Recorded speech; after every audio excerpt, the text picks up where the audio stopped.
tengo el privilegio de invitar al padre Leudari para que nos dé unas palabras de inauguración y de bienvenida.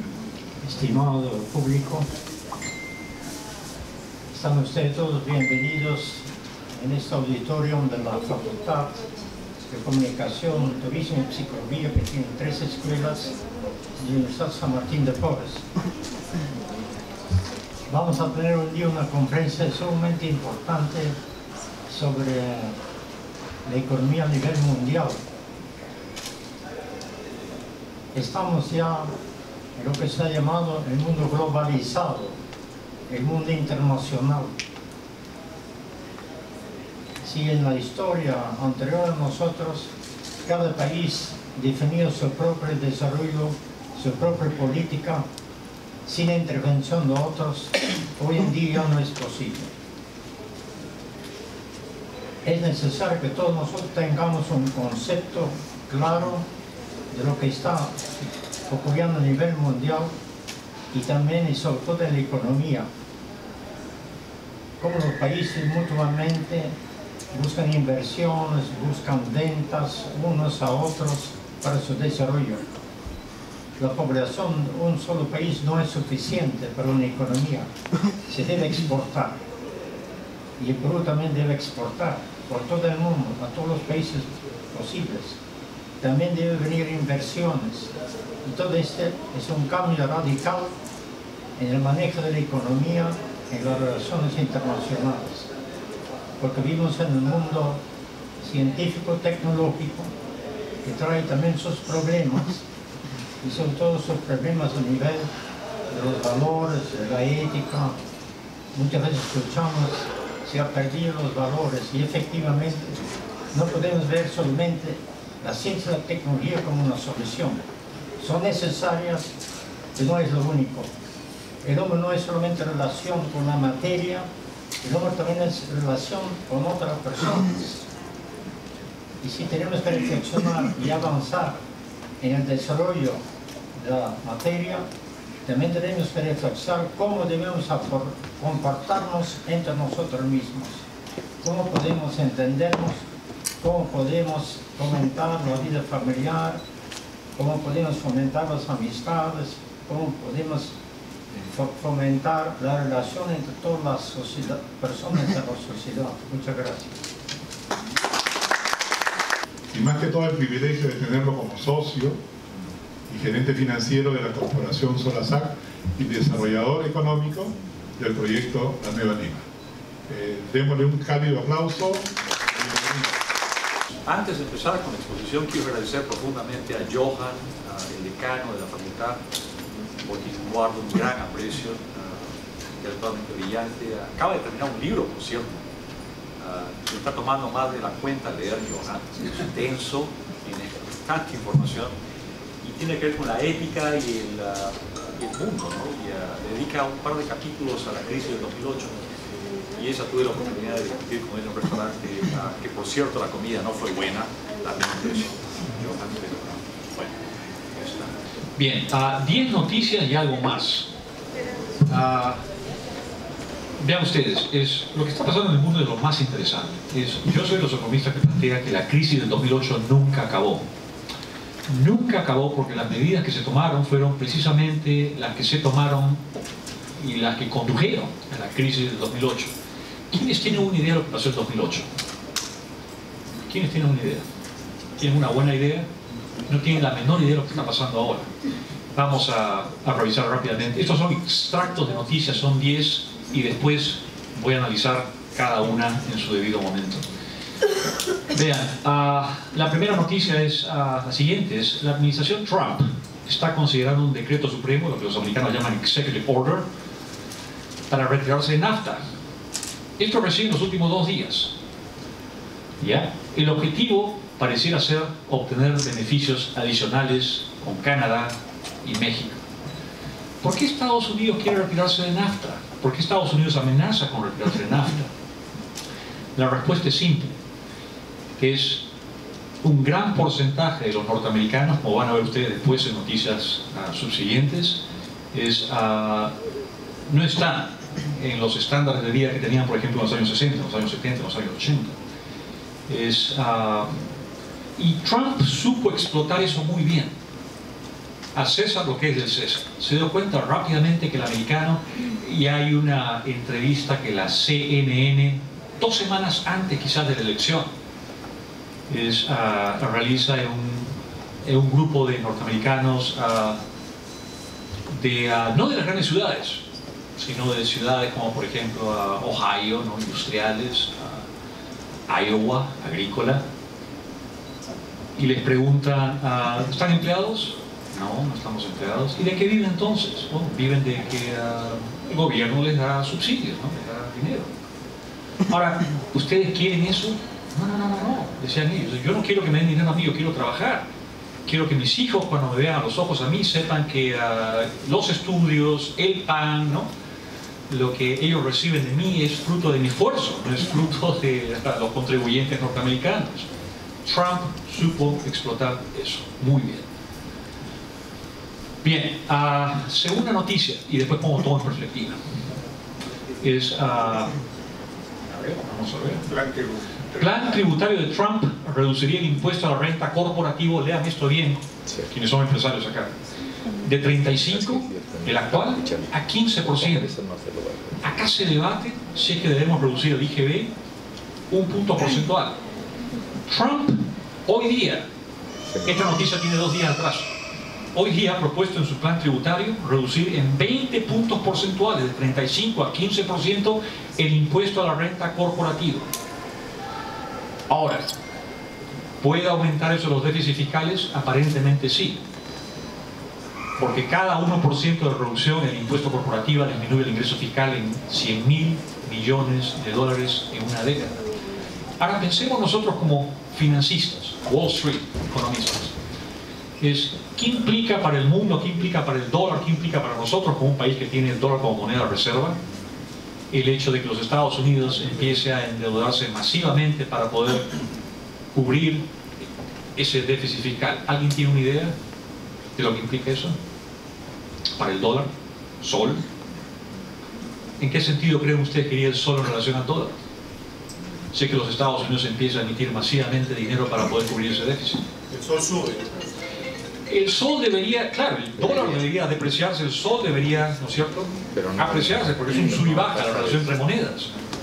¿Estamos de acuerdo en eso? Si las consecuencias fueran esas, pónganse a pensar, ¿el poder adquisitivo del sol aumentaría o disminuiría? Debería aumentar, pero no. Debería aumentar, ¿estamos de acuerdo? Pero nuestras exportaciones, entonces ahí tenemos un pequeño, ¿no? Importamos más, exportamos menos, y ese es un pequeño problema para nuestra brecha comercial. Ahora el Perú ya tiene un déficit fiscal cercano al 3%. Entonces, eso a su vez pone presión hacia la baja en el sol. ¿Cuál de estos 2 factores prima? No sabemos todavía, ¿ya? Pero es algo para considerar al final de las conclusiones. Tercera noticia. La probabilidad de un aumento en la tasa de interés de los fondos federales. ¿Qué son los fondos federales? Los fondos federales, los Fed Funds Rate de la Reserva Federal de los Estados Unidos, son la tasa de interés de los fondos interbancarios. Son la tasa a la cual los bancos que tienen déficit en encaje legal se prestan entre ellos. La Reserva Federal busca controlar esa tasa de interés. Entonces, si el Banco Central empieza a aumentar esa tasa de interés, ¿alguien tiene una idea del efecto que tendría eso en el tipo de cambio? ¿Dólar-sol? ¿Alguien tiene una idea? ¿Se acuerdan cuando la Reserva Federal empezó a subir las tasas de interés? Lo que pasó en los mercados financieros. Empezaron a ir en esta dirección, sur. ¿Qué pasó con el sol, dólar? ¿Alguien se acuerda? ¿No? El sol se empezó a apreciar. Perdón, el dólar se empezó a apreciar. El sol se empezó a depreciar.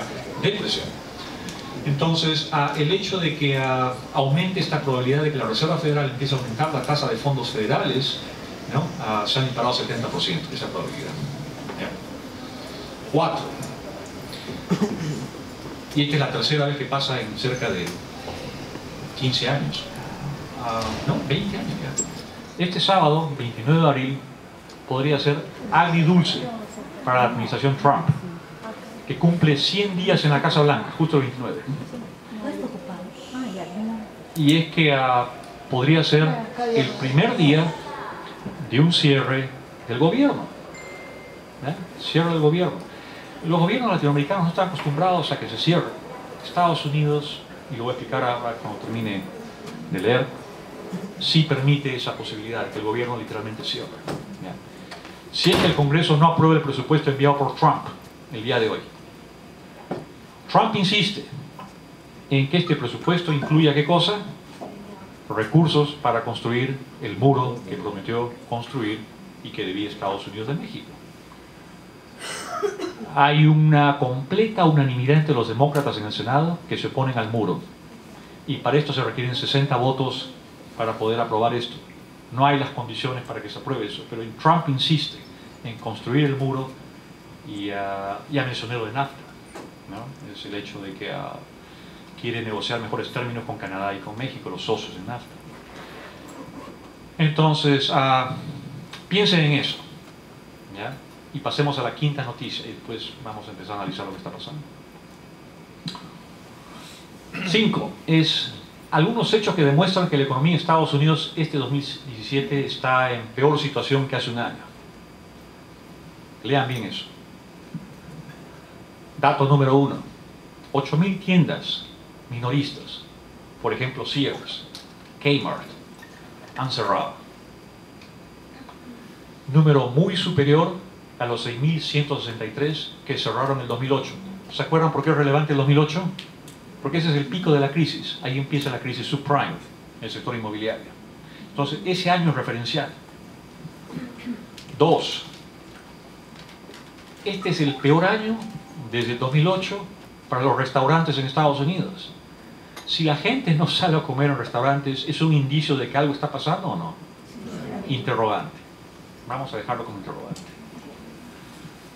Punto 3. La peor caída en producción industrial desde precisamente el año 2008.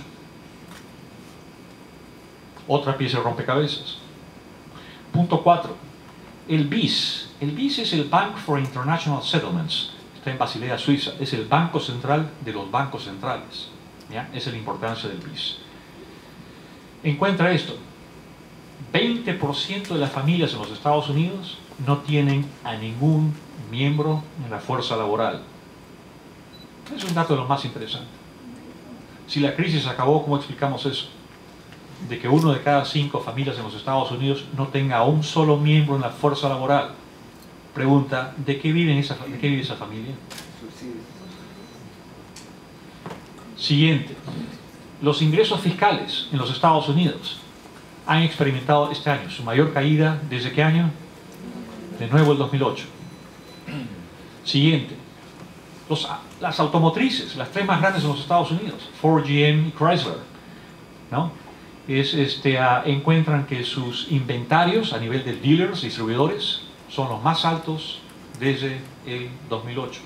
En otras palabras, no pueden vender, y como no pueden vender, aumenta el nivel de inventarios. Otro. Precios de autos usados por los suelos y las pérdidas por préstamos subprime para compra de autos se han disparado a niveles de 2008.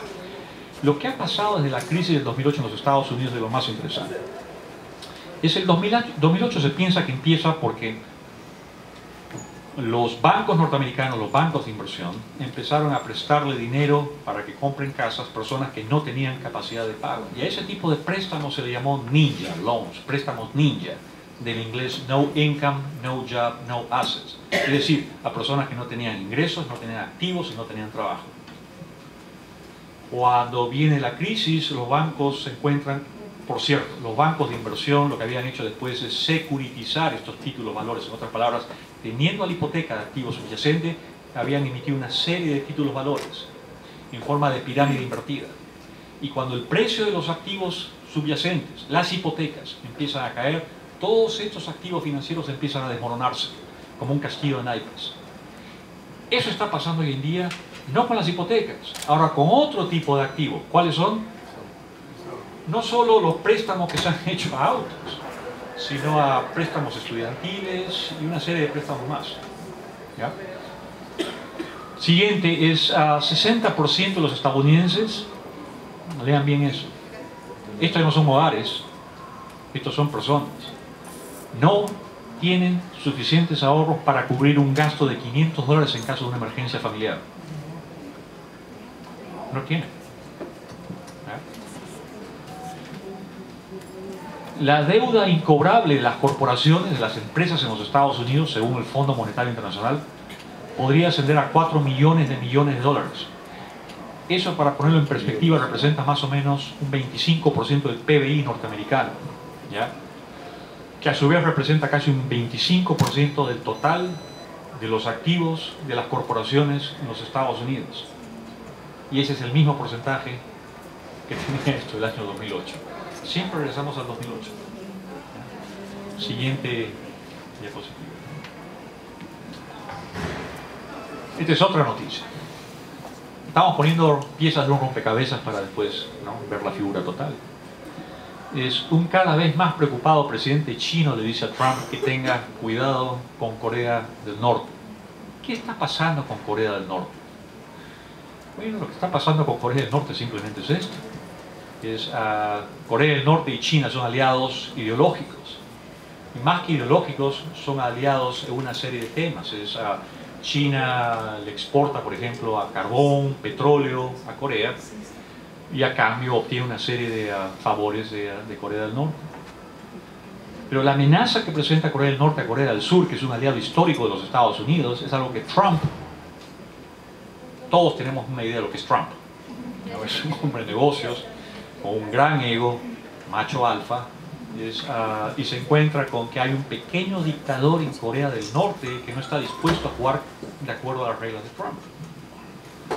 La gran pregunta, la gran interrogante para nosotros es cuál va a ser la reacción que tenga Trump con respecto a Corea del Norte. ¿Alguien está al tanto de lo que está pasando en este momento en Washington y en Nueva York?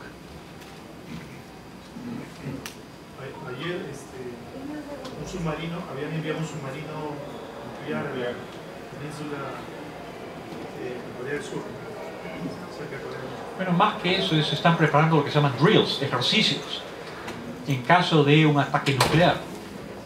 Estamos regresando a los años en los cuales los Estados Unidos tenían este tipo de problemas con Cuba. ¿Se acuerdan Cuba? La Unión Soviética, Kennedy, ¿no? Exactamente un escenario similar.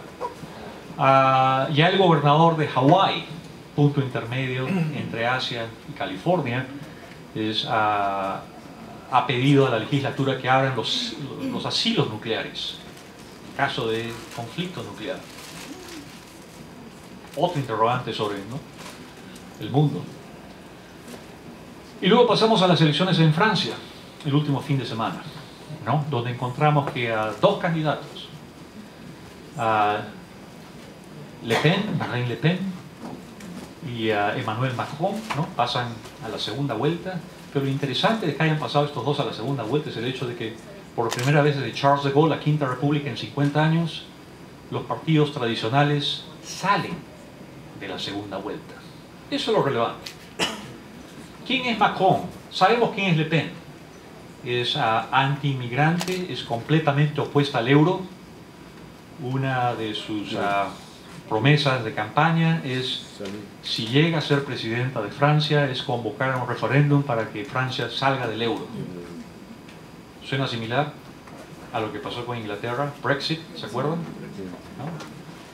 Ya, ahora yo honestamente les digo, yo no pienso que Francia va a ser el primer país miembro del euro que salga de este régimen monetario. Yo pienso que va a ser Italia, no Francia.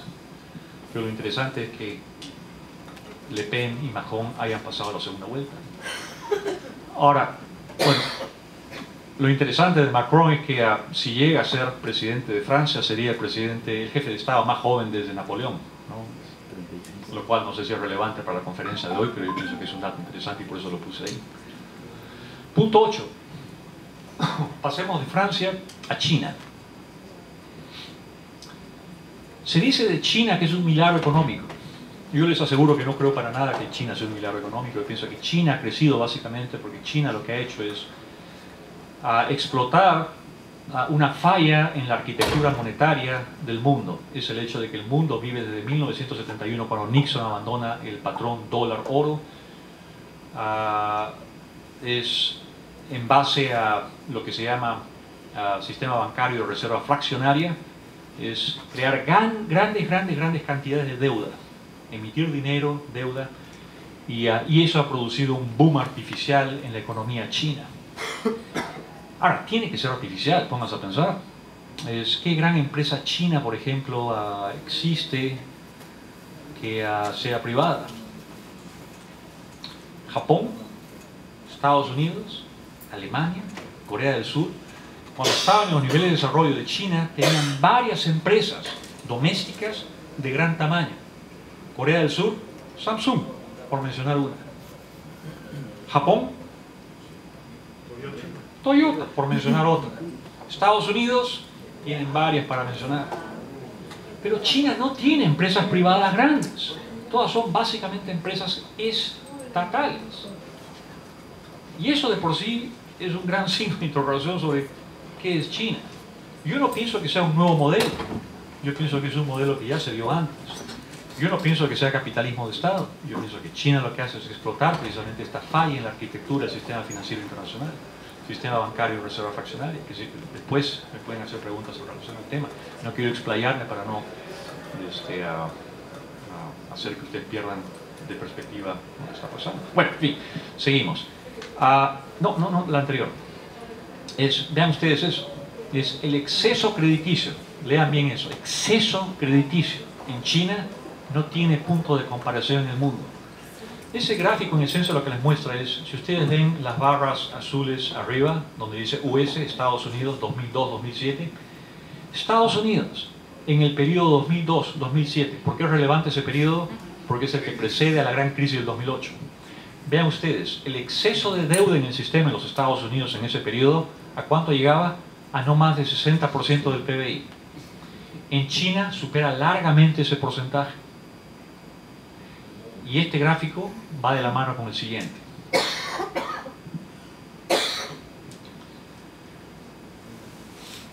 Una brecha crédito-PBI superior al 10% es considerada demasiado riesgosa por el Bank of International Settlements, que es el Banco Central de los bancos centrales con diapositivas anteriores. Porque cada nueva colocación crediticia produce menos PBI y aumenta la morosidad. La barra roja que ustedes ven en el extremo derecho representa China en este momento. Si China regresara a niveles de crédito, entre comillas, normales, ¿no es cierto? Tendría que eliminar cerca de 3 millones de dólares de su sistema financiero. Eso, para ponerlo en perspectiva, representa más o menos 80% del PBI chino. China no es un milagro. Si China no es un milagro, ahí acaban las 10 noticias. No, hay una más, ¿no? Hay dos más. Vamos a seguir. 9. Los bancos centrales de Europa, el Banco Central Europeo, la Reserva Federal de los Estados Unidos, el Banco de Japón, BOJ, el Banco de Inglaterra, BOE, y el Banco Suizo, que representan más o menos cerca de un 60% del PBI mundial. Vean bien eso. Han comprado sin precedente 1 millón de millones de dólares en activos financieros el 2017. Anualizado, esto representa 3.6 millones de millones. Es la compra más grande en la historia de los bancos centrales. En el gráfico de la izquierda, ustedes lo que pueden ver es una línea azul que crece casi exponencialmente.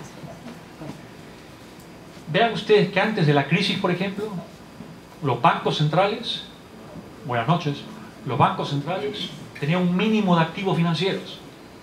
A raíz de la crisis, lo que han hecho es comprar, ¿para qué? Para sostener los mercados financieros. No muchas personas saben esto, pero un banco central tiene la capacidad, porque tiene el monopolio de la creación de dinero, de comprar cualquier tipo de activos. Lo que pasa es que se han concentrado básicamente en dos tipos de activos. Uno, bonos del tesoro de los países en los cuales los bancos centrales, ¿no?, tienen reino. Y dos, es en el caso de Europa y Japón, es acciones corporativas. Pregunta: ¿qué efecto cree usted que tiene el hecho de que un banco central que tiene la capacidad de crear dinero del aire produce cuando compra bonos del tesoro de su país y acciones corporativas de su país. ¿Mantiene el precio o hunde el precio? Mantiene el precio, sube. Entonces, la relación entre precios de los bonos y tasas de interés es negativa. Cuando aumenta la demanda por un bono del tesoro de un país, aumenta el precio y cae la tasa de interés. Las tasas de interés en Europa, en Estados Unidos, en Japón y en China son artificialmente bajas porque los bancos centrales de estos países han estado comprando estos bonos del tesoro con dinero creado literalmente del aire. La pregunta es, ¿por cuánto tiempo más pueden seguir haciendo eso? Porque si pueden hacerlo indefinidamente, señores, tengo una premisa para ustedes. Hemos inventado la piedra filosofal. ¿Se acuerdan? Los alquimistas del barro oro. Hemos solucionado todos los problemas financieros del mundo. Yo pienso que eso no es posible por mucho tiempo. ¿Ah? Dinero literalmente del aire. Y la última diapositiva. Los bancos centrales están imprimiendo unos 200.000 millones de dólares por mes, sin que haya todavía una crisis manifiesta. Ojo, no hay crisis todavía en la cual se sepa. Mientras tanto, la Reserva Federal, ¿qué cosa es lo que hace? Ajusta su política monetaria y amenaza con subir las tasas de interés. ¿Ya? Esto no tiene precedentes y supera incluso a lo que estos bancos centrales hicieron en el peor momento de la crisis del 2008, cuando se encontraban en desesperación por evitar que el sistema financiero mundial colapse. El gráfico de la izquierda, no se asusten, lo que representa básicamente es el precio del oro denominado en dólares. Y lo que hace un analista técnico, que es un analista financiero, ven esas líneas azules, lo que marcan es la tendencia, los picos con los puntos más bajos, para seguir un curso, como el cauce de un río. Ven ustedes que a partir del 2016 el precio del oro denominado en dólares escapa a esa tendencia. ¿Ven? Que escapa del cauce. Número 1. Siguiente gráfico, derecha superior, es el precio del oro, pero en euros, ya no en dólares, en euros. ¿Ven la misma tendencia? El precio del oro va hacia arriba, escapa su tendencia técnica. El gráfico de abajo, derecha, es el precio del oro, pero esto es en XP, ¿qué dice ahí? XBP. Ya, eso es en libras esterlinas. Una vez más, vemos lo mismo, escapa esa tendencia. Estos gráficos son de ayer. Siguiente, ¿tenemos una diapositiva más o no? Y este es el precio del cobre. Y observamos algo similar. Con el precio del cobre, al igual que lo que pasa con el precio del oro, vemos que la tendencia es desde octubre del 2016 hacia arriba. ¿Por qué resalté el oro y el cobre? Porque la bolsa peruana, la bolsa de valores peruana, en esencia refleja el precio de dos commodities, oro y cobre. Si a estos dos metales les va mal, a la bolsa peruana le va mal. Dicho entonces esto y lo otro en relación a las noticias que ustedes han visto, si uno ve la economía mundial en base a estas 10 noticias que selectivamente he escogido, uno diría que no, el mundo está cerca de llegar a su fin, es natural que las cosas lleguen a su fin, y como buen economista, desde Adam Smith, ¿no? Adam Smith llamó a... No fue Adam Smith, fue Thomas Malthus, la ciencia pesimista llamó a la economía, la ciencia pesimista, la ciencia triste, pesimista. Uno diría, bueno, Charles Ferro lo que está haciendo es ser leal a su profesión y mostrar pesimismo en todo tipo de cosas. Y es cierto, si uno ve eso, dice, este es el fin del mundo y vamos, muy bien eso. Hay que ver a dónde vamos. Yo no pienso que las cosas sean tan negativas. Yo pienso que el Perú ha experimentado una serie de cambios que lo posicionan para cosas grandes. Mencioné por eso precisamente lo del oro y el cobre. si uno ve lo que está pasando, dice, si le va bien a estos dos metales, a la bolsa peruana le va a ir bien. Y si le va bien a la bolsa peruana, uno puede no extrapolar y decir, no es absurdo pensar que a las empresas peruanas le va a ir bien. Están correlacionadas positivamente. Hay un buen manejo en el gobierno, es un manejo responsable.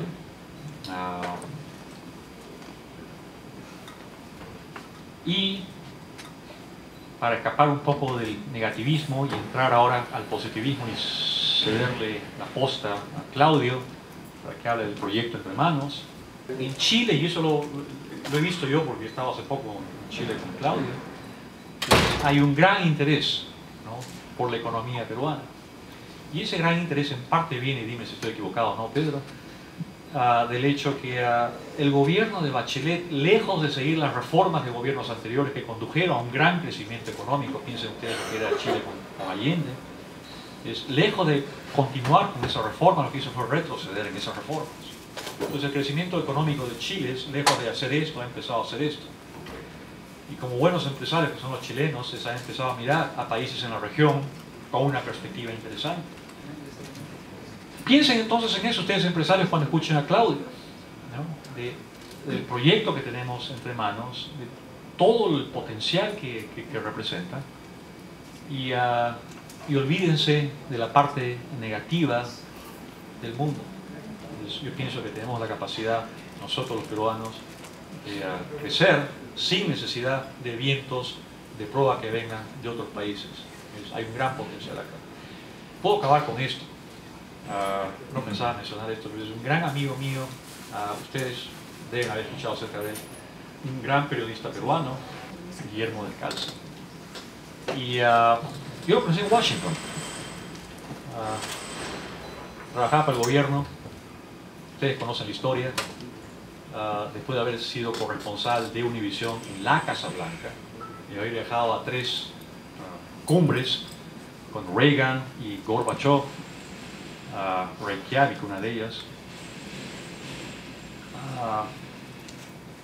No viene al caso mencionar, yo conozco la historia, pero entra en el mundo de las drogas, del crack, ¿no?, y termina en las zonas más bajas de Washington. De ahí lo rescata un periodista argentino que trabajaba para Univisión, no me acuerdo su nombre, y después el Washington Post hace un documental sobre él. Me acuerdo que un domingo veo el Washington Post. El Washington Post es el Washington Post, es más importante para mí que el New York Times, y le dedica 2 páginas y media un domingo a la historia de Guillermo. Yo no lo conocí en eso. El hecho es que a Leo me tomó un buen tiempo leer esa historia, y cuando leo la historia digo, tengo que conocer a Guillermo. Me contaron que frecuentaba un restaurante peruano, quienes conozcan Washington, está en Adams Morgan, es el Chalán. Entonces voy al Chalán, pregunto por el dueño, me recibe el dueño, le digo quién soy, y me dice, mira, Guillermo la verdad que viene de vez en cuando acá, pero cuando venga, tiene una tarjeta, claro, una tarjeta. Y como a la semana y media me llama, bueno, no me llama directamente a mí, Guillermo, sino llama a la oficina, y contesta mi secretaria, que es una americana bien leída, por cierto, y me dice, Charles, hay alguien que está en el teléfono que dice que su nombre es Alexander Butterfield. ¿A alguno de ustedes le suena Alexander Butterfield? Es un personaje de Watergate. Entonces, Watergate, ¿qué diablos hace llamando a mí, no? Watergate. Y contesto, pero tiene un acento, me dijo. Tiene un acento. Y contesto el teléfono, rápidamente me doy cuenta que efectivamente tiene un acento, y le pregunto quién es, y me dice, yo estaba preguntando por mi Guillermo Descalzo. Guillermo. Nos reunimos, buscamos escribir un libro, nunca se plasmó porque Guillermo todavía no había salido el tema que tenía pendiente. El libro nunca se realizó, pero lo llegué a conocer. Y después viajé a Florida, ya estaba casado con una argentina simpaticísima, encantadora, y estoy en su casa, conversamos, y esto es el 2000 antes de que yo regrese al Perú. Yo regresé al Perú hace 17 años, después de 20 y tantos que no venía. Yo soy peruano-americano. Y me dice, acaba de salir una encuesta publicada por la Universidad de Florida, Gainesville. Y me dice, es un estudio que ha hecho la Universidad de Florida desde el año 2000. Es un estudio sobre el estándar de vida de diferentes comunidades étnicas en el sur de la Florida. El sur de la Florida son los condados de Broward y de Dade, donde está el 80% del PBI del estado de la Florida. Y lo que hacen es estudiar ese estándar de vida sin incluir anglosajones ni afroamericanos. Entonces estaban ingleses, suizos, peruanos, cubanos, todo tipo de... Y me dice, y me pregunta, ¿qué grupo étnico, qué comunidad crees tú que tenía el estándar de vida más alto en este estudio? Y la primera respuesta que di fue Cuba. Cuba, ¿no? Después de todo, los cubanos son los que controlan todo el aparato político en el sur de la Florida. No. Dije, no, si no son los cubanos, ¿quiénes pueden ser? No, serán los suizos. No, ya sabía que la tercera tenía que ser los peruanos porque la pregunta iba a hacer eso y me dijo sí. Piensen ustedes en esto entonces. Si en el sur de la Florida los peruanos, después de 7 años de emigrar a los Estados Unidos, llegan a tener un alto estándar de vida, ¿por qué entonces, estando acá, no logramos eso? Y la respuesta es única. Las instituciones son lo que marcan la diferencia. El peruano, cuando encuentra instituciones favorables al desarrollo empresarial, logra sobresalir. Acá no encuentra eso. Y eso ya de por sí es interesante. Ahora que Claudio les cuente el proyecto que tenemos entre manos, porque cumple precisamente con esas expectativas. Permítame presentar al señor Claudio Sola, pastor evangélico, fundador de más de 12 iglesias, empresario, constructor desde muy joven, y para los que pertenecemos a la corporación Solasac, privilegio de tenerlo como socio y presidente de la corporación y presidente de Perú Nuevo. Un cálido aplauso al señor Sola.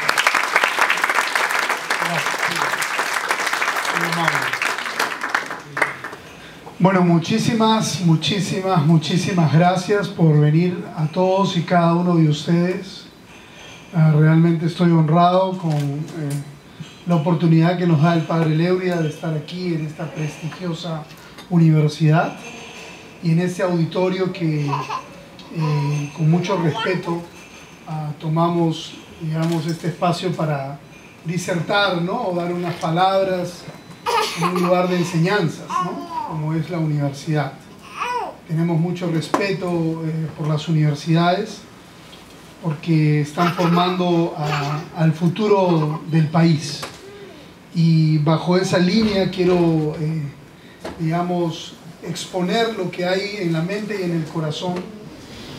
Charles les ha llevado por la realidad en estos momentos de lo que vive los Estados Unidos, que es una nación que afecta definitivamente a las naciones latinoamericanas. Y Perú realmente no está creciendo como nos gustaría, ¿no? Ahora, hay buenas noticias. Estando yo en Chile hace una semana atrás, le mandé justo a Charles una nota que salió en Mercurio, donde estaba una línea de crecimiento de cada país, digamos, importante. No estaban todos los países, no creo que llegaban ni a 12. Entre ellos estaba China, estaba Chile, estaba Suiza y otros países, y estaba el Perú también. Y todos marcaban una línea de que en el 2016 tenían un crecimiento y que en el 2017 iba a bajar ese crecimiento. Ahora, lo interesante de todo este cuadro es que China tenía, de todos los países, ¿verdad?, obviamente una economía mucho más alta por la cantidad de gente y por lo que están haciendo los chinos con respecto al capitalismo. también tenía su decrecida, pero después todos los demás países también tenían sus niveles, y el Perú estaba después de China. No en decrecimiento, sino en el hecho de que todos los países estaban bajos y teníamos a China arriba y en segundo puesto al Perú. Es muy interesante. Eso nos está diciendo que en medio de un decrecimiento en todos los países, somos de los menos países, digamos, que está decreciendo significativamente. Somos un país que de alguna manera nos estamos manteniendo en el segundo puesto, vamos a decirlo, de ese decrecimiento. Eso nos da cierta esperanza, pero también nos hace entender de que necesitamos tener de una vez y por todas un entendimiento de lo que realmente está pasando. Pero para no seguir ahondando en la situación, en medio de lo que uno ve y lo que está ocurriendo, nos preguntamos si es que hay una esperanza, si hay realmente una salida en medio de esta situación. Y creo que sí la hay cuando tenemos un entendimiento claro de lo que hay, lo que existe y por qué existe y cuál es la situación por la cual, o las situaciones que nos están llevando a esta situación tan hay veces deprimente. Y cuando uno entiende realmente, y eso le agradezco a Charles porque aparte de ser mi amigo es mi maestro, no soy un buen alumno, pero es mi maestro de economía, y no solamente me enseña en el día a día, sino que hemos tomado horas de clases con él. Y al entender el tema económico y por qué las naciones están en decrecimiento, también encontramos algo positivo y una salida a la situación. Y para poder explicar mejor esto, yo les pido por favor que me acompañen a soñar, que me acompañen a visionar juntos lo que les quiero compartir. Y les quiero compartir sobre la visión de una nueva ciudad. Charles mencionaba en el video unas palabras que decía que los dueños del mundo son aquellos que tienen sueños y que pueden cumplirlos. Y pensamos por un momento y de alguna manera nos damos cuenta de que el mundo existe por esos sueños, porque hay hombres y mujeres que han creído en esos sueños y que los han realizado. Este micrófono que tengo en la mano, la cámara que nos está filmando, estos asientos cómodos, el aire acondicionado, el avión que te trajo de Chile, el reloj que usamos o el auto que nos mueve, son productos de un sueño, de una idea, de un pensamiento de alguien que soñó y dijo que lo podría lograr en algún momento. Obviamente hay que luchar por esos sueños en el campo de la ciencia, de la cultura, en el campo del arte social, en la parte económica, incluso en el tema de la diversión como Walt Disney. Ahora, la política y el status quo que tenemos hoy, y todos los días lo vemos, desde hace muchos años nos está cortando la capacidad de poder crear y de poder producir. ¿Por qué? Porque nos tiene distraídos con los miles de papeleos que tenemos que hacer. Nos tiene distraídos con la burocracia absurda, con los impuestos altos, que el dinero no alcanza, con la falta de obras de infraestructura que no hay en el país y que nos tienen atracados en el tráfico y que no nos dejan avanzar. Esta situación del sistema actual que vivimos hoy nos está deteniendo en nuestra capacidad de crecer y de creer también que somos capaces de hacer cosas mejores, la capacidad de cambiar lo malo por lo bueno. Estamos distraídos, molestos, cansados de los viajes absurdos que a veces tenemos en los buses o en el tráfico y no nos dejan salir adelante, no nos dejan prosperar y no nos dejan creer y confiar y salir adelante.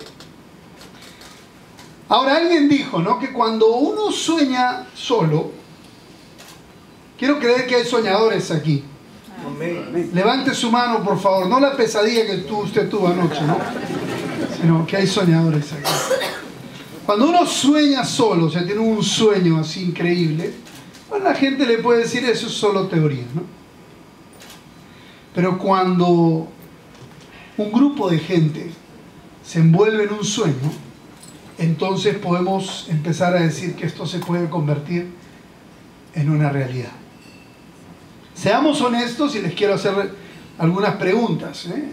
¿Hoy vivir en Lima es un sueño? ¿O una pesadilla? Una pesadilla. ¿Ok? Lo que fue quizás un buen sueño para alguien antes, por la falta de planificación en una ciudad, lo que posiblemente fue un sueño se ha convertido en una pesadilla. Hoy vivir en Lima realmente lo es. Una pesadilla que vivo yo, que viven ustedes, que vivimos todas las familias peruanas. Es una pesadilla transversal, porque no diferencia niveles socioeconómicos. Está atracado el rico que quiere llegar a su casa en la planicie por la falta de un túnel, y está atracado el pobre que tiene que tomar un tren hacia algún cono. Una pesadilla que no respeta ni culturas, ni geografía, ni nada. Es una pesadilla que todos vivimos y que nos agobia y que detiene nuestro desarrollo tanto empresarial como personal. Y lo peor de todo, es una pesadilla que si nosotros no hacemos algo con eso, entonces nuestros hijos van a heredar esa pesadilla y esa pesadilla va a ser peor. ¿Y qué decir de nuestros nietos? Estoy seguro que cada uno de ustedes, cuando comenzó, por ejemplo, su negocio, su emprendimiento, ahorita mismo está soñando en querer hacer algo, dijeron, bueno, vamos a soñar juntos, y lo hicieron a partir de un sueño. Y trataron de ser visionarios y creer en todo esto, se esforzaron con fuerza por el bienestar de sus familias y todos aquellos que se unieron a su propio sueño. Pues bien, hoy les quiero invitar a todos ustedes que soñemos juntos, sabiendo que si lo hacemos juntos, todo lo podemos hacer. Ese sueño que quiero compartir con ustedes es nada más y nada menos que crear una nueva ciudad.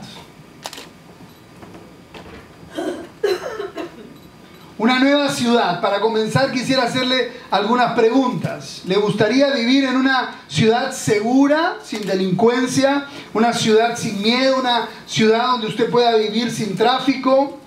¿Donde el viaje a la oficina sea solamente de 15 minutos y no de 2 horas? ¿Le gustaría vivir en una ciudad sin contaminación? ¿Le gustaría vivir en una ciudad donde nuestros niños puedan jugar sin que estemos pensando que alguien les va a robar o violar o matar? ¿Les gustaría? ¿Qué dicen? ¿Les gustaría? A mí también me gustaría. Bueno, eso demuestra, estimados amigos, que todos nosotros tenemos el mismo sueño, de vivir bien, de vivir en un lugar hermoso, en un lugar digno.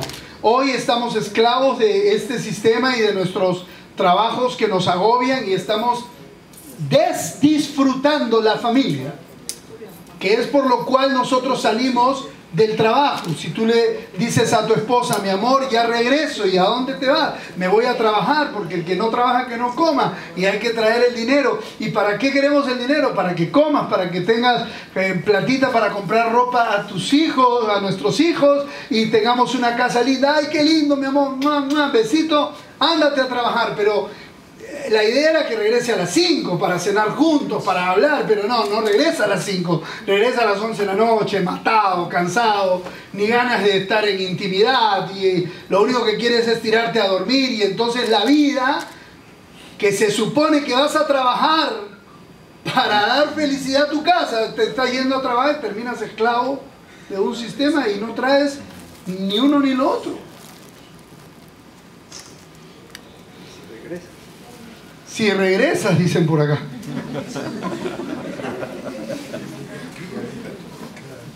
Ahora, ¿creen ustedes que este sueño de tener todo lo que les he dicho y preguntado, creen ustedes que podemos lograr nuestros sueños en esta Lima actual?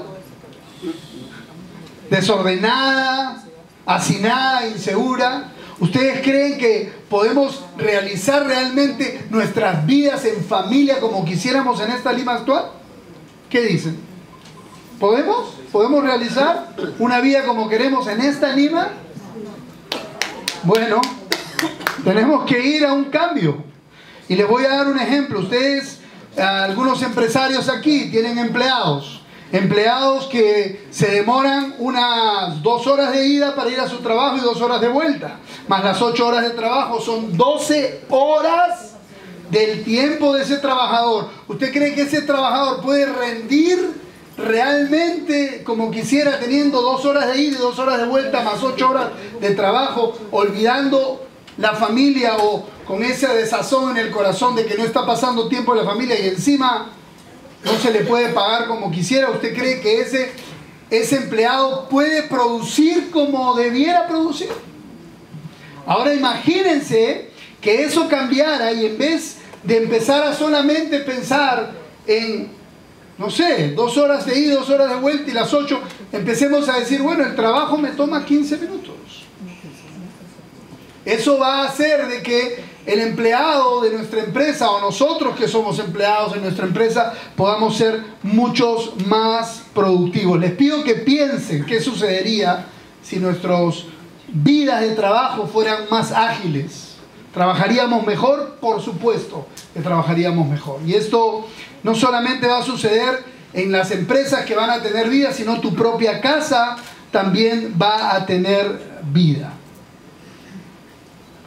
Ahora yo quiero compartir con ustedes este sueño de tener lo que nosotros hemos llamado una nueva Lima. Una nueva Lima que hoy es mucho más que un sueño, porque, como les dije, de un sueño, bueno, teoría, de una sola persona. Pero un sueño que hoy compartimos ya más de 700 fundadores, que hemos separado 1800 lotes y hemos dicho, vamos juntos a la nueva Lima. Jimmy Galo, que está aquí conmigo, nos pusimos a soñar el 1 de septiembre sentados, después de largas horas de sacar cuentas y ver que si era posible hacer una nueva Lima. El 1 de septiembre nos sentamos en el Swiss Hotel a decir, ¿es posible que hagamos esto? Y Jimmy dijo, sí es posible. Y le dije, si tú con tus canas a tus 66 años me miras a mí a los 48 con canas también, por ahí las tengo, y me dices, Claudio, si es posible con tu experiencia, entonces nos lanzamos a la piscina y empezamos a llamar a la gente y empezamos a decirle, ¿te quieres unir a este sueño?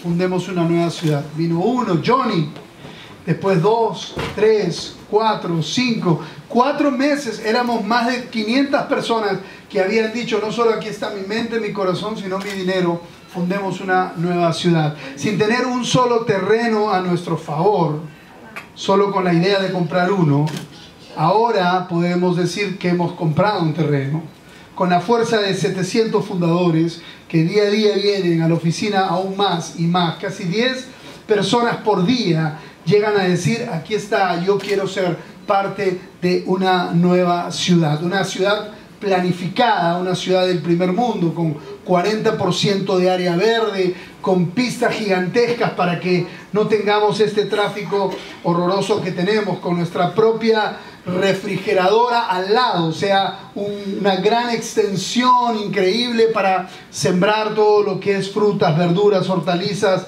o lo que se necesite para comer, zonas financieras, y empezamos a soñar y empezamos a juntarnos y a unirnos de que es posible hacer una ciudad del primer mundo a 1 hora y 15 minutos de Lima. Hoy esa ciudad está avanzando, ya no es un sueño solamente, es una realidad. Estimados amigos, como ya dije, cuando el sueño es de una persona es teoría, pero hoy podemos decir todos juntos que lo estamos logrando. Ahora, esta ciudad está atrayendo mucha gente, muchas personas. Estábamos hablando con Jorge, ¿verdad? Y me decía, ¿y qué más podemos hacer en esta ciudad? Y le dije, mira, todo lo que hemos soñado, pero todo lo que tú quieres soñar. Y él dijo, ¿por qué no hacemos un Olympic Center de 40 hectáreas donde haya toda la concentración de los deportes del mundo en un solo espacio? Y empezamos a soñar de que es posible hacer un espacio donde hayan muchas áreas de deportes. Y luego hemos estado hablando con Alex para hacer el aeropuerto y el Fly and Community. Y luego viene uno y otro y empieza a traer ideas frescas. Hoy día he estado en La Molina. Me llevó uno de los fundadores de la ciudad a mostrarme toda la zona donde están los caballos de las fuerzas armadas, ¿no? Y me dijo, mira qué lindo tener un condominio solamente de puros hombres y mujeres que les gusta, familias que les gusta tener caballos, ¿no? Entonces empezamos a soñar de hacer una ciudad donde cada uno diga, vamos a vivir ahí. Pero, como esta es una conferencia que tiene que ver con economía, voy a terminar con esto. Cuando yo escuchaba a Charles en las clases, y él me enseñaba cómo la situación económica del país está como está porque están infladas las cosas. Él me lo explicó como yo no soy, como algunos de ustedes quizás cuando escuchan a un economista se pierden, ¿no? ¿Les pasa o no? ¿O soy el único? Entonces yo le decía a Charles, hay veces, sometimes no understand you, ¿no? Chino mandarín para mí. Pero me decía, es como un lenguaje, tú vas a ir aprendiendo, ¿no? Pero algo que me tocaba mucho y me decía, te lo voy a decir simplemente, es como si alguien ahorita hace un análisis de cuánta plata tenemos cada uno en el bolsillo. Digamos que tenemos un promedio de 10 soles cada uno. Y hay una señora afuera que vende lapiceros y chupetes y a 1 sol, 2 soles. Entonces, te da ganas y compras, ¿no? Y la señora obviamente entiende que cada uno tiene 10 soles, entonces no puede poner pues un bombombum pues a 3 soles, ¿no? Porque te va a quitar el 30% de tus 10 soles. No sé si me entienden. Pero ¿qué pasa si pasa un helicóptero? Y ese helicóptero empieza a tirar billetes de 100. ¿Le gustaría que pase un helicóptero y tire billetes de 100 en este auditorio?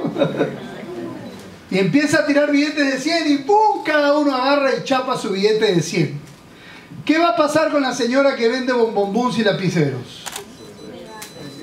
¿Va a qué? Va a subir el precio del bombombum, porque ahora tú puedes comprarlo. Entonces, cuando el Banco Central imprime la monedita, o cuando dicen, liberen los créditos a Totilimundi, créditos para comprar casas, para comprar esto, entonces empiezan a inflar los precios y piensa que todo el mundo tiene plata. Y por eso los precios se suben. Entre otras razones. Entonces yo dije, si nosotros vamos a hacer una ciudad, vamos a hacerla una ciudad real, no inflada. Hasta donde se puede, porque vivimos aquí en Jerusalén, como queremos cualquiera que quieras, ¿no? En Perú. Vivimos dentro del sistema, pero podríamos hacer la diferencia. ¿De qué forma? Primero, vendiendo metro cuadrado a precio real. Ejemplo, viene una señorita y me dice, Claudio, tengo aquí en mi mano $25.000. Qué bueno. ¿Y por qué has venido? Porque escuché lo que dijiste de hacer una nueva ciudad. Estaba por llevar estos $25.000 al banco. Escuche bien lo que le voy a decir. Y le iba a dar como adelanto para mi departamento de 70 metros cuadrados, que cuando compre ese departamento voy a pagarlo durante 15, 20 años, $500 mensuales, con un interés espantoso. Y abajo de mi departamento que yo estaría comprando hay tráfico, smog, o sea, estoy comprando no solo el departamento, sino toda la crisis de esta Lima. Pero cuando yo escuché que tú vas a hacer una nueva ciudad, ya no quiero comprar eso que está inflado, dame 2 lotes de 500. ¿Por qué? Porque estamos haciendo una ciudad que no cueste el metro cuadrado mucho. Dice, entonces, ¿por qué los precios allá están tan caros en el sur? Porque están inflados. Yo sé lo que me ha costado a mí el metro cuadrado de esas 700 hectáreas. Y sacando las cuentas no necesitamos cobrar más. Ahorita estamos obviamente en un precio de entrada, de introducción para que vengan más fundadores. Pero cuando lleguemos a un precio, digamos, normal, va a ser súper más bajo de lo que venden allá. ¿Y por qué está más caro allá? Porque es un precio inflado. Y como Charles siempre enseña, dice, el precio no es lo que dicen los demás, el precio es lo que la gente puede comprar. Si yo digo que este reloj vale $1,000 y la gente no paga $1,000 y después pasan 3 años y dicen $1,000, reloj a $1,000, compre su reloj a $1,000 y la gente no lo compra, el reloj no vale $1,000. ¿Me entiende? El reloj vale lo que la gente puede pagar. Entonces hoy la gente, ¿por qué puede pagar? Algunos, porque se están endeudando. Entonces nosotros queremos tener una ciudad donde la gente no se endeude, sino donde la gente ahorre. ¿Cuántos están ahí conmigo? ¿Les gustaría tener una ciudad donde no te endeudes, sino donde ahorres? Es posible. Ahora, hemos diseñado también un estilo de ciudad donde la comida no necesita transporte, sino que va a pasar del campo a la mesa. Entonces la comida va a ser más barata. Y luego no vamos a concesionar una luz, nosotros vamos a ser concesionarios para dar luz más barata. Y estamos teniendo, bueno, el tema del agua, que queremos generar una planta desalinizadora, que hay toda una discusión en que es mucho más caro, pero otros dicen que es mucho más barato, si uno lo sabe distribuir bien. Entonces el sueño que tenemos es esto. Y les voy a terminar con esta parte. El sueño que tenemos es hacer una ciudad de bajo costo de vida, del primer mundo, sumamente ordenada, limpia, una ciudad donde todos podamos decir, ahí se puede vivir bien, con seguridad, con tranquilidad, donde el dinero alcanza y donde podemos generar un incremento de nuestra economía, pero también de la economía de la zona. Por ejemplo, los agricultores de esa zona dicen, ¡qué lindo! Vamos a proveer comida para 100.000 personas, pero por supuesto. Eso genera la economía. Cuando uno hace una nueva ciudad, cuando uno ve Shanghái, cuando uno ve, bueno, aunque hay mucho subsidio del gobierno ahí, pero igual, ¿no? Cuando uno ve Dubái o otros lugares, Sandy Spring, y empiezas a ver que hace una fuerza esa ciudad donde se junta la gente para invertir, para comprar, para vender, para poner un restaurante, donde el metro cuadrado es más barato, donde el alquiler obviamente va a ser más barato porque el metro cuadrado es más barato, donde la comida es más barata, la luz es más barata, y donde empiezas a ver valores y principios, donde hay seguridad, donde la gente se siente segura, donde no tienes que pagar extra para una seguridad, empiezas a decir, ahí es donde yo quiero vivir. ¿Y eso qué genera? Gente, y la gente genera comercio, compra, venta, movimiento, y ese movimiento es lo que genera que la economía se levante. Pero no es un movimiento económico ficticio como ocurren a través de los sistemas actuales, Banco Central, gasta e invierte, que la gente se endeude para que se genere más dinero.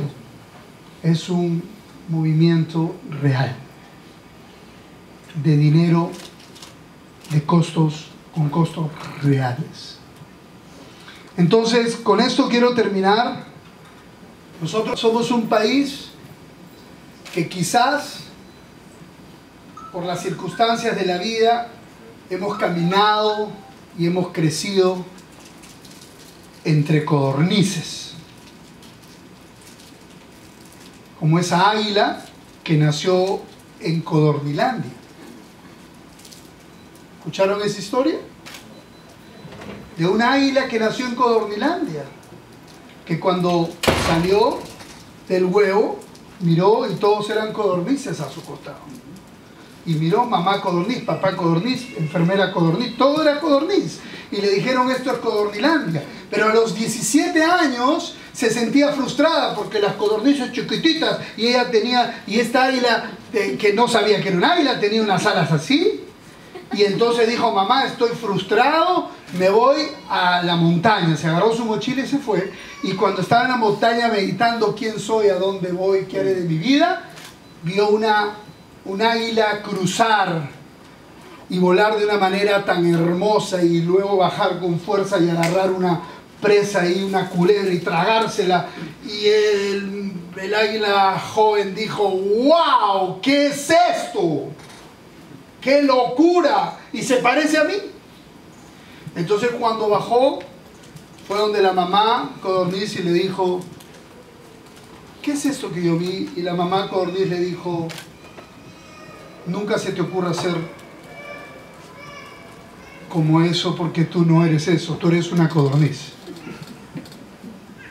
Y se fue donde la abuela, abuelita, tú siempre me engríes, dime, tú eres codorniz. Y se fue donde el profesor y le dijo, tú eres una codorniz también. Así que la historia termina con el cementerio de Codornilandia, todas las tumbitas chiquitas y un tumbón de este tamaño. Y en la piedra dice, aquí yace el cuerpo de un águila que creció, nació, creció y murió pensando que era una codorniz. Bueno, yo les vengo a decir a los chilenos, les vengo a decir a todos los latinoamericanos que nosotros no somos codornices, somos águilas. Y hemos nacido para crecer, está levantándose una nueva generación que piensa diferente. Una nueva generación que en medio de la crisis se levanta y encuentra una forma de salir adelante. Una situación difícil, bueno, vamos a encontrar la forma de revertirlo con una buena idea. Tú no necesitas dinero, tú necesitas una buena idea y creer que tú eres un águila y luego empezar a trabajar en eso que tú crees con todo tu corazón. Cierro recordando mi primera frase. Este mundo está hecho de los que sueñan. Y todo lo que se ha construido es porque alguien soñó. ¿Te atreves a soñar? ¿Te atreves a soñar en una nueva ciudad? ¿Te atreves a soñar en realizar tu sueño? Quizás no en esta vieja Lima, sino en una nueva Lima. ¿Te atreves a creer en cosas grandes? Tus sueños se pueden cumplir. No hay nada que no se pueda hacer. Es interesante que estaba hablándole a los jóvenes de Barranco, chiquillos todos, ¿no? Como cuando entras a esta universidad y dices, son universitarios, todos son unos chibolitos, ¿no? Caras de bebitos todos, ¿no? Y les estaba hablando y les estaba diciendo, qué interesante que cuando yo era niño, salía al pampón de mi casa en Lobitos, con mis carritos, y medio de ese pampón, porque supuestamente era un parque, pero nadie se le ocurrió sembrar nada, entonces era un pampón. Entonces yo hacía puentes, carreteras, pistas, túneles, con mis carritos. Y luego cuando vine de provincia, porque eso era en Lobitos Talara, en la casa, en el último piso de mi casa, en Miraflores, con los parquets que mi papá había levantado, yo empecé a hacer casas, cuando tenía 13, 14 años. Y hoy día, a los 48, estoy haciendo una ciudad. Es muy interesante. Entonces, te hago pensar a ti, ¿qué has soñado desde chiquito en tu vida? Por ejemplo, Jorge ha soñado con hacer ese campo deportivo gigantesco. La Nueva Lima le ha dado la bienvenida para realizar su sueño. ¿Cuál es tu sueño? La Nueva Lima te da la bienvenida para que puedas cumplir ese sueño y que juntos podamos cumplir el sueño de vivir felices. Muchísimas gracias y bendiciones para todos.